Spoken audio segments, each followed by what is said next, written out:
as they were in their first session. Nevertheless, the government has not been functioning well because of the political predilections of the governing parties and the concerns that they have, which don't have a lot to do with taking care of everybody. And I'm very sad to say that.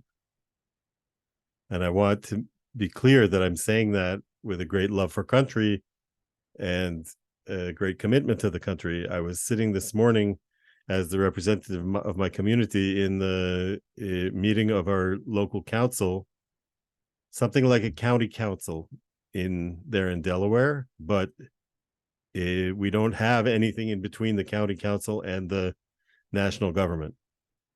And the administrators of the region were saying to us that they've been having a great deal of trouble getting responses from the government. So the government switching over from coming out of vacation and switching into emergency mode. Everybody's all in a big tizzy, right? And it's been 2 weeks and we've all been tremendously traumatized. Not to mention that some of the people who were captured or were killed, or some, most of us have second level relationships with those people, second or third level. Even if we're politically opposed to them, we probably know someone who was either killed or has been taken hostage. We're all in post-trauma from even just from the news beforehand, leading up to the anniversary of the 50th anniversary of the 1973 war. A lot of people my age and up, that is to say people in their 60s and 70s, who remember the 1973 war, are getting triggered. People who had experiences of the 5 previous rounds of fighting in Gaza in the past 20 years, people who have experiences of the Second Intifada in the early 2000s, and people who have experiences of other traumatic events got tremendously triggered from this, not to mention the entire Jewish history of being triggered from events like this. That doesn't excuse a non-response, but it may explain some of it. So the government is stepping up slowly, and it's difficult. I was glad to see that this week, at the end of last week, one of the Likud ministers who was given kind of a government office for what was it, for hasbara, for public relations. She quit, and she said she wanted her budget to go to helping the people whose homes have been destroyed. And today the government approved her doing so, and God willing, more members of the government will do so. And some of the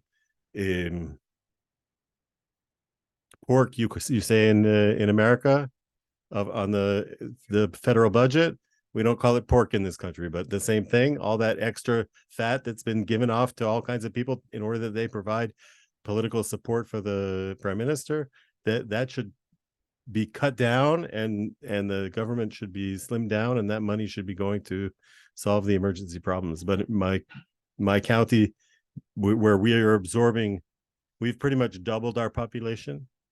The city of Eilat has almost tripled its population. All the hotels in Eilat, 25,000 hotel rooms, are full of people who have been displaced from the 22 towns that were attacked and other places in Israel. And now the northern border as well is also being evacuated.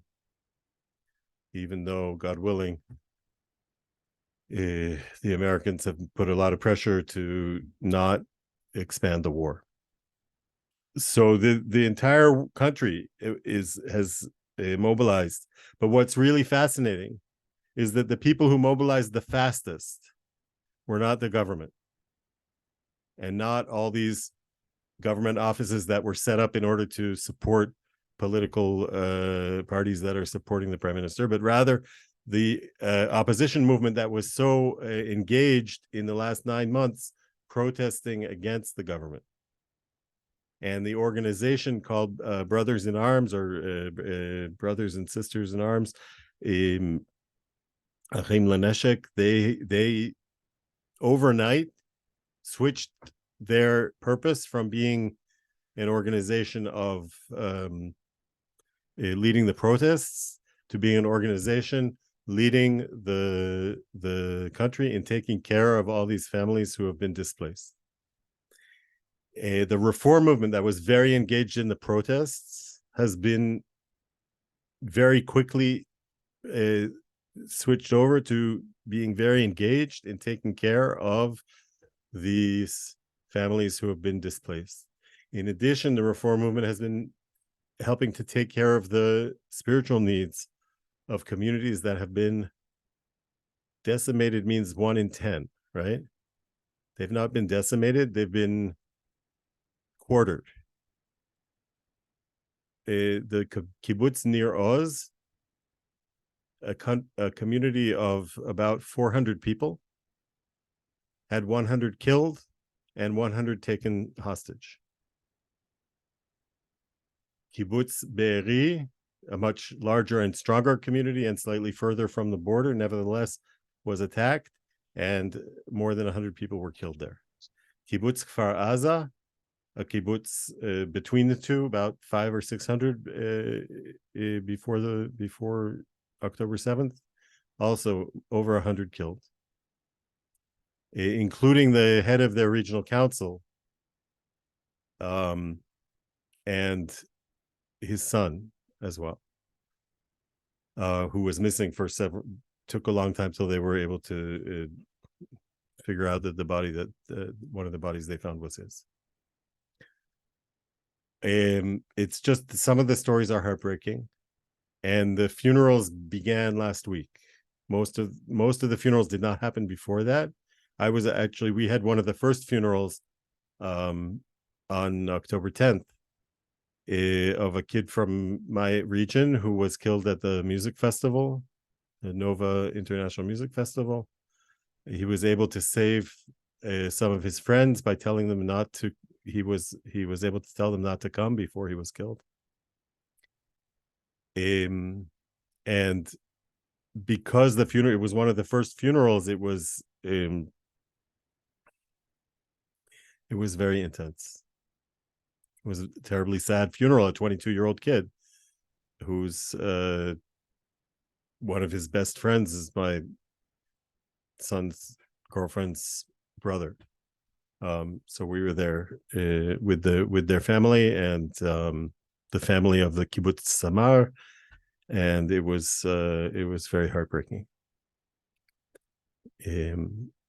But my colleague Yael Vorgan, who's the regional rabbi for the Shar HaNegev region, has lost more than 500 people, I believe, including entire families. And those funerals began last week, and they're going to continue. It's going to take some time. And there are still bodies that have not been identified.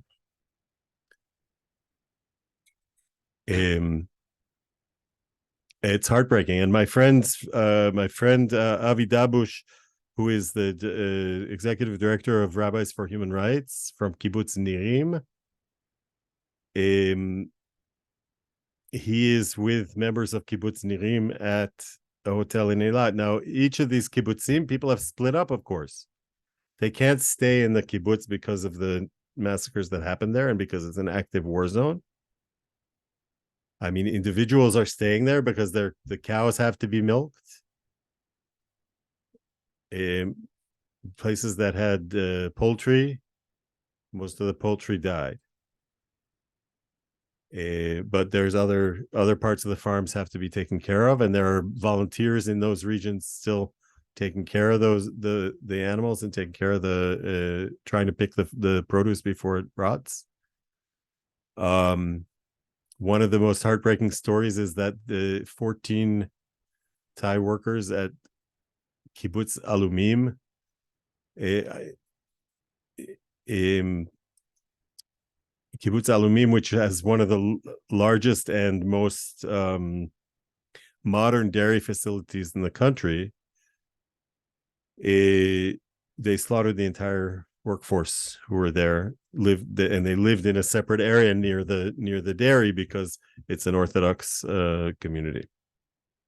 Even though they didn't get into the kibbutz, they did get to the farm.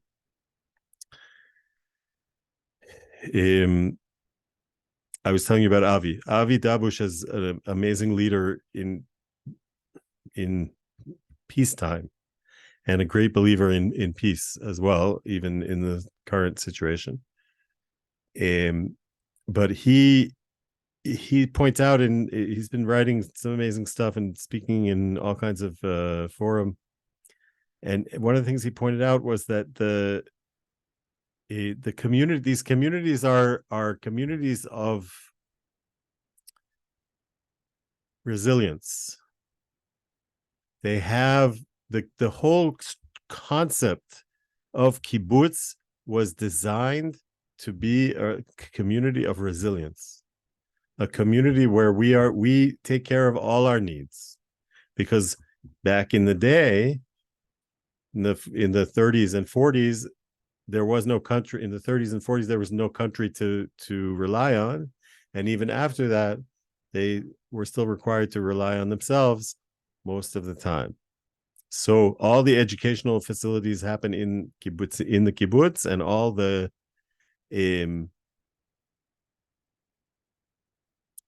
social activities happen within the kibbutz. In kibbutzim, where the community is strong, that's fine. But there are many kibbutzim where the community has begun to kind of the ideology is weak and the community has become weak. But most of the kibbutzim in that area are kibbutzim of the Hashomer Tzair movement. They are socially very strong communities, and this was of great advantage, and is of great advantage. So kibbutz Nirim are in 2 different hotels in Eilat, and there's some of them are also in a hotel near the Dead Sea, and they are having their meetings. They're continuing to have their committee meetings, and they're getting the community together regularly to take care of all their needs, but they're spread out.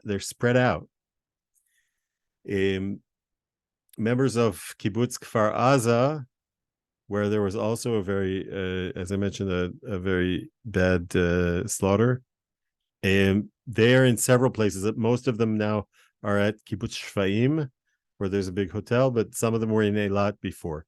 And Kibbutz Yotvata, my neighbors wanted to help them. They cleared all their youth housing,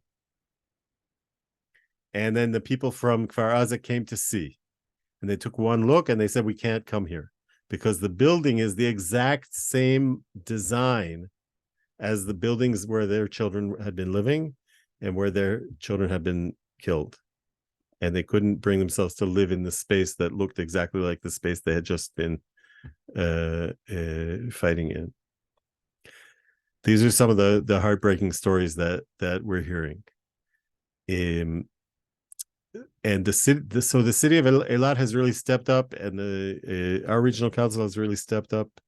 Our school is now, because our elementary school is on the east side of the highway, and it's only 2 kilometers from the border with Jordan, very quiet border, but nevertheless, they're going to be running extra hours, maybe not at the elementary school. The elementary school starting this coming week. The high school's already gone back into session there on the west side of the highway and behind Kibbutz Yotvata. And they're going to be housing kids from, not housing, but providing school space for kids from that region that was attacked to have their school the two kibbutzim from the region who are all staying in Eilat. They're going to be coming to our school, spending the afternoons having their school day, so that they can use the same space that our kids do. I do want to tell you one more thing, and that's the Reform movement has been stepping up in big ways, and the Masorti movement. Most of the kibbutzim in the region that was attacked, most of the settlement villages in the region that was attacked were secular communities, and secular, even militantly secular communities, but secular communities with strong Jewish identities. And I know in America that's a little bit difficult to understand, because in America, being America, everything kind of shakes out into churches, because a church is something that you can set up and it's tax-free, and there's all kinds of reasons. But in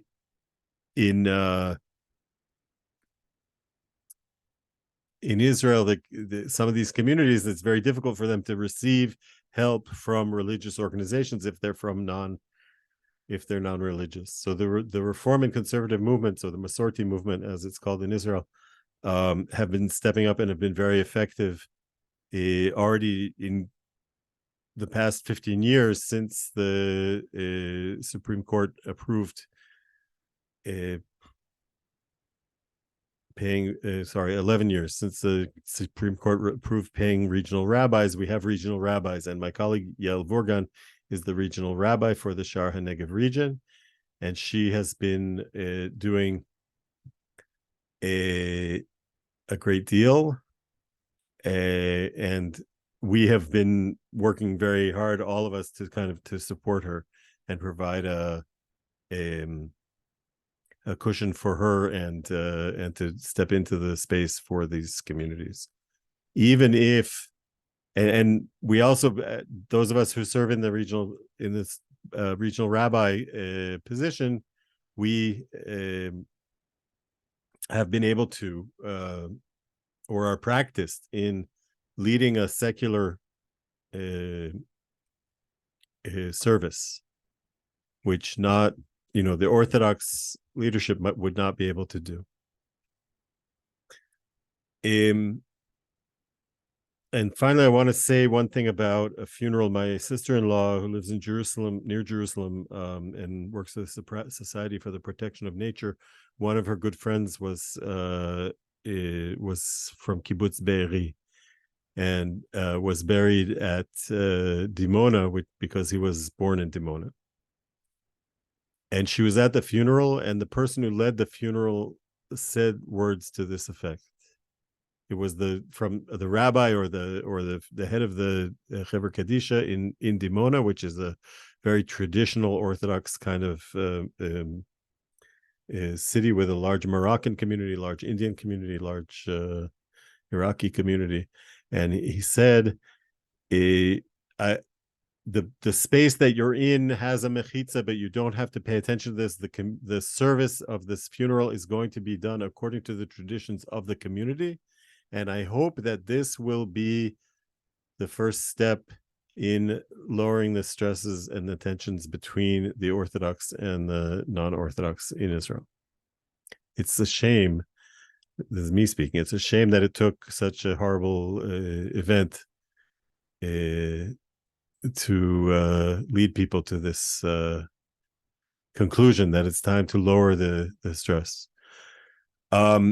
Okay, so now I'm going to ask for I'm going to answer some of the questions that you've written in the chat.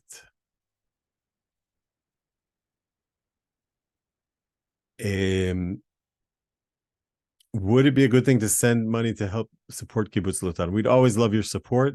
We are not suffering from this situation.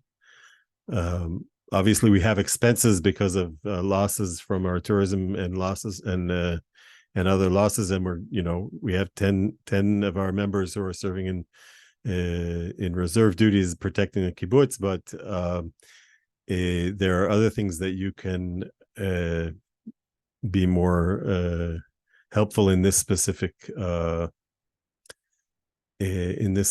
event. and I will speak about those at the end. Um, do I think what has happened has strengthened or weakened Netanyahu's government? Well, Netanyahu's government is dependent on 5 members of Knesset.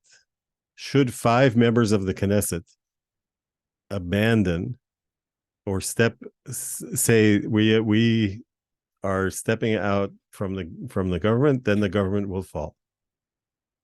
It would be a good thing if that didn't happen during the war. However, it would be a good thing if that happened as soon as possible. I just saw that a leading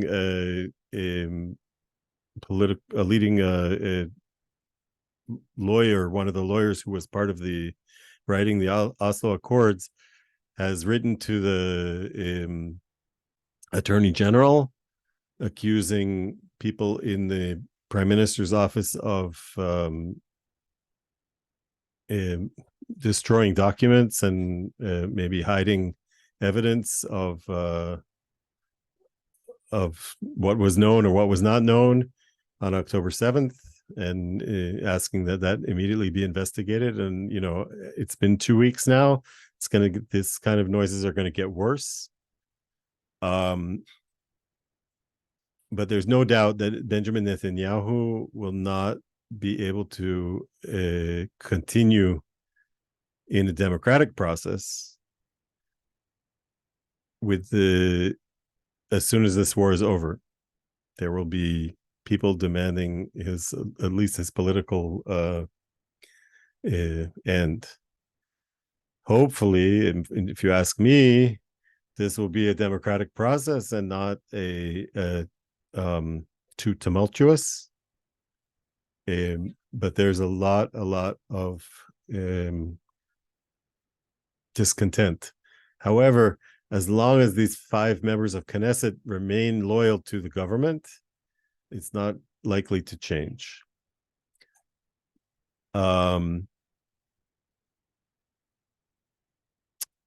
Rabbi Julie has put in some websites here: the Reform movement in Israel, the conservative movement in Israel. That's fantastic. There is the Reform movement has a resilience campaign. So I will give you that quote as well. Hold on.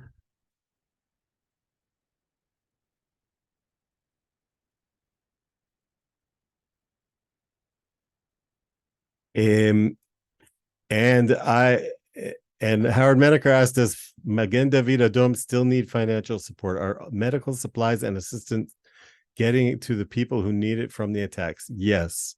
And the organizations in Israel that are the most clearly helping people in need and in need of support are Magen David Adom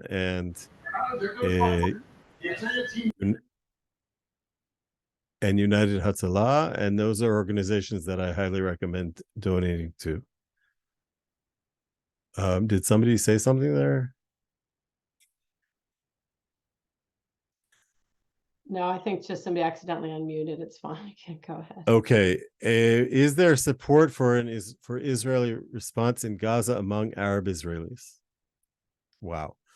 Arab Israelis are in a very difficult position. Most of the Arab world is only aware of the atrocities, or let's say only aware of the terrible tragedies happening in Gaza at the moment from the Israeli attacks. We've been bombing the Gaza city and the north end of the Gaza Strip for very strongly since several hours after this began. Very few in the Arab world are aware of the atrocities committed by the Hamas, or they're excusing it, as you probably have heard about, or they are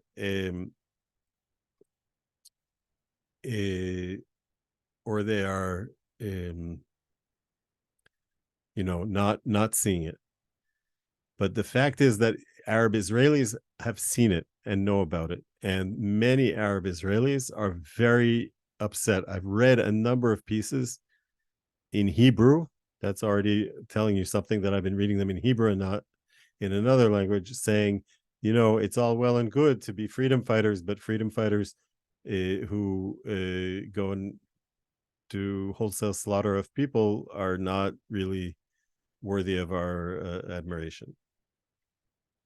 And what I was very surprised to see, you may have seen on Memory, there's an interview of Khaled Mashal from the Al Arabiya network, and the woman from the Al Arabiya network, which is a Saudi station, was Mashal is not in Gaza. He's not been in Gaza for 20 years, I think. But he's the political leader of Hamas, and he lives somewhere in the Gulf.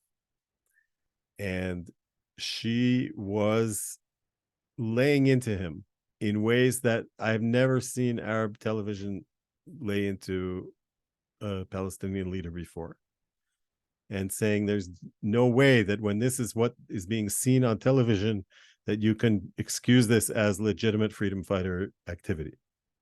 If you attack these places, why didn't you focus on the army? If you attack these places, why did you attack citizens? He tried to say this is just the Israelis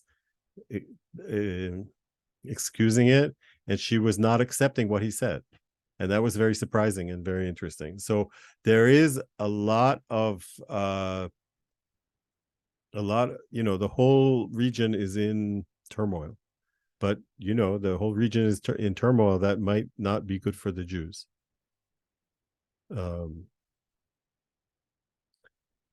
Should you be buying Israel bonds at this time as a help to Israel? I don't know anything about Israel bonds. I know that Israel bonds is one of the ways that people help Israel. I don't know where the money goes to. I am in favor of supporting organizations that support civil society in Israel, such as the New Israel Fund and the JNF, and as I said before, the medical charities, American Friends of Magen David Adom, American Friends of Hadassah, American Friends of United Hatzalah. Those are organizations that are doing important work. How are we keeping hope alive? This will be my the last thing that I will speak about. How are we keeping hope alive as a person who's dedicated to peace? One of the most difficult things that's going on in this country right now is let's say the first week. My neighbor came to me and said, these people have to die. And I said, it's not about us. We don't choose that. God will choose if there will be retribution. We have to stick to our principles. A human being is a human being, and we cannot stoop to their level. And I found myself saying that a number of times to a number of people. And especially when my friends' sons are going off to war, I'm not going to tell them, don't kill anyone. I'm going to tell them, keep your head about you.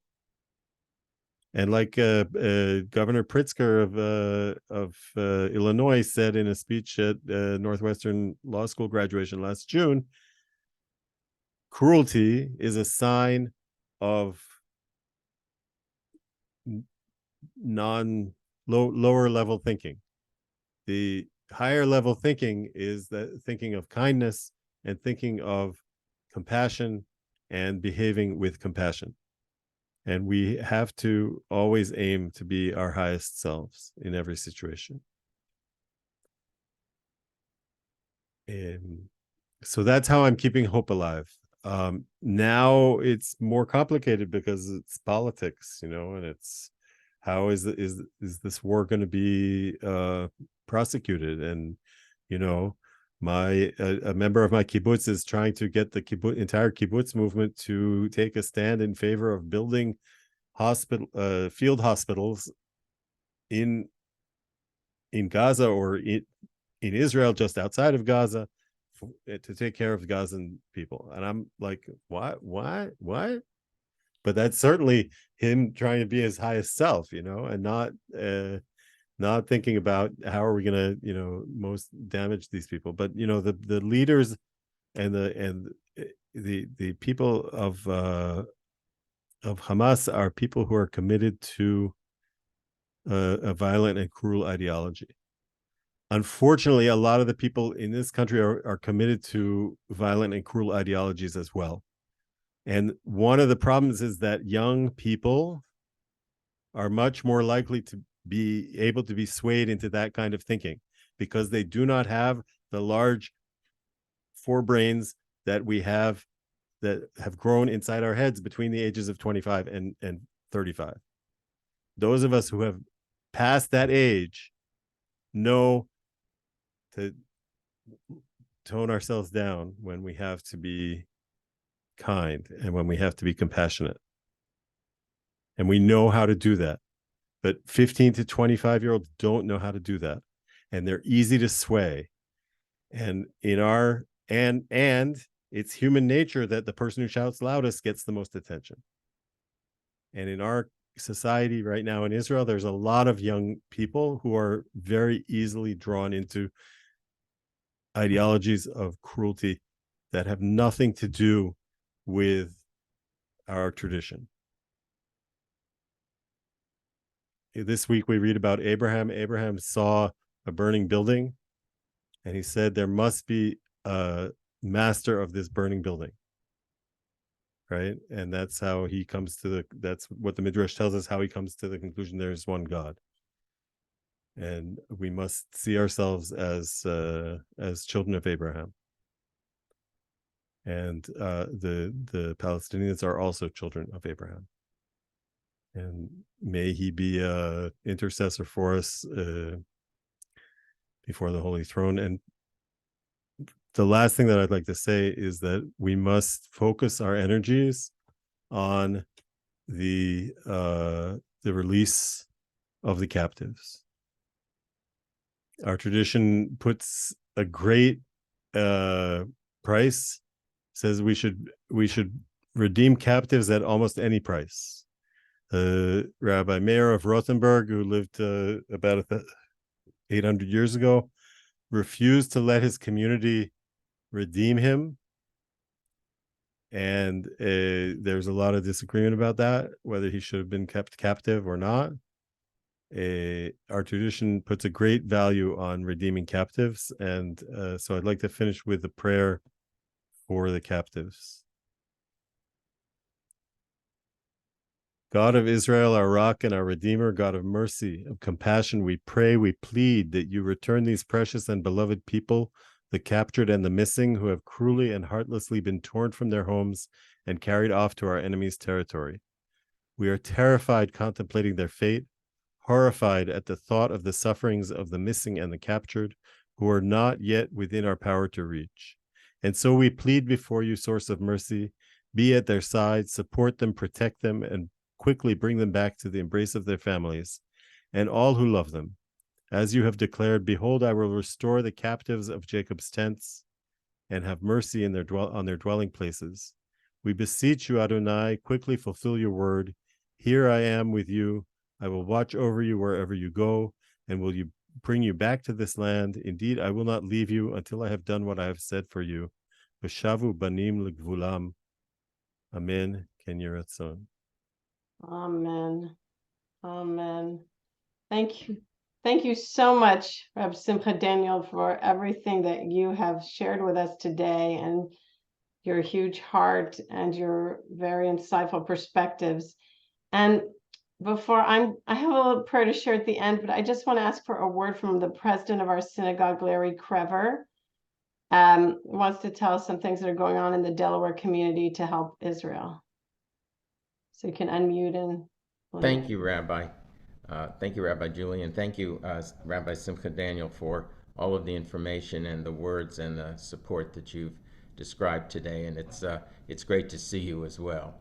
I just wanted to say that the Jewish Federations of North America are putting together a campaign for Israel and to support all of the needs in Israel. We're not talking about the military needs. Our United States government is seeing to that, but all of the civil needs for housing and repair and helping people in hospitals and rebuilding and psychological counseling and all of those many, many things. And each of the federations in different parts of America have a proportionate goal to contribute to that. And so the Jewish Federation of Delaware also, obviously, as part of the National Jewish Federations, has a goal for Delaware. And we, as one of the congregations in Delaware, of course, everyone hopes in that organization, in the Federation, that we will contribute with the other Delaware communities through the Federation and through Federations of North America, when every dollar will go directly to Israeli organizations that have been vetted, some of the ones that Simcha Daniel has mentioned, for example, and potentially others. So we will be getting information out on that in the next day or two. So I know so many of you are looking to say, what can I do to help? Where can I contribute? And hopefully this is a venue that you will be happy to contribute through to help in Israel and in support of Seaside as well. So thank you, Rabbi. Thank you, Larry. Thank you again, Rabbi Simcha Daniel. And I want to conclude with one more prayer, which is a prayer for mothers for life and peace. It was composed by Rabbi Tamar Elad Applebaum, who lives in Jerusalem and is a longtime human rights and peace activist who tragically lost a cousin on October 7th and has continued to speak out for supporting Israel and supporting, the humanity within all of us. She co-wrote this. It was in Hebrew, Arabic, and English. I'll just read the English, with a Muslim woman, Sheikha Ibtisam Mohammed, and this is the English of their prayer. God of life, who heals the brokenhearted and binds up their wounds, may it be your will to hear the prayer of mothers. For you did not create us to kill each other, nor to live in fear, anger, or hatred in your world, but rather you've created us so we can grant permission to one another to sanctify your name of life, your name of peace in the world. For these things I weep, my eye runs down with water, for our children crying at nights, for parents holding their children with despair and darkness in their hearts, for a gate that is closing, and who will open it while day has not yet dawned? And with my tears and prayers, which I pray, and with the tears of all women who deeply feel the pain of these difficult days, I raise my hands to you. Please, God, have mercy on us. Hear our voice, that we shall not despair, that we shall see life in each other, that we shall have mercy for each other, that we shall have pity on each other, that we shall hope for each other. Amen. Thank you again. Thanks for joining us all the way from Israel, Simcha Daniel. I hope we will be keeping in touch very much with you and your wonderful community. And thanks to all of you who came out today. And Thank you very much. this has been recorded, at least except the first few minutes, so I'll put on the YouTube channel. Thank you. Shalom. May it really be for shalom.